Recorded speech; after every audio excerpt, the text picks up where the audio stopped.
płewiostka. Kiedy Pan Bóg ziemię stworzył i u kwiaty rosłe na niej. Tedy ręce swoje złożył, patrzył z nieba cechłe na nie. Patrzył na to, co łen zrobił i sam w sercu swoim cesił.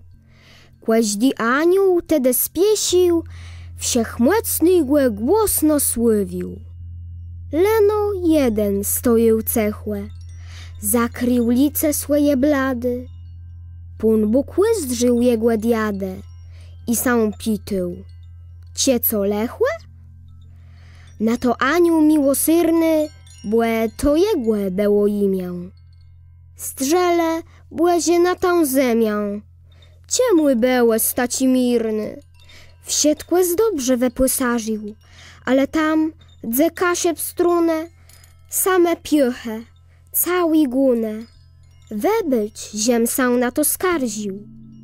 Pan Bóg widział, że tak było. Ziel mój kasieb było srodze.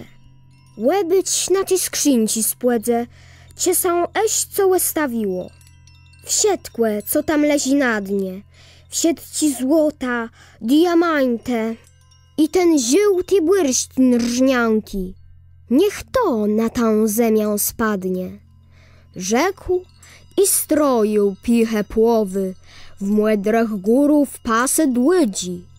Jezur perłe, srebrny strudzi i w to młeże błyszczynowy.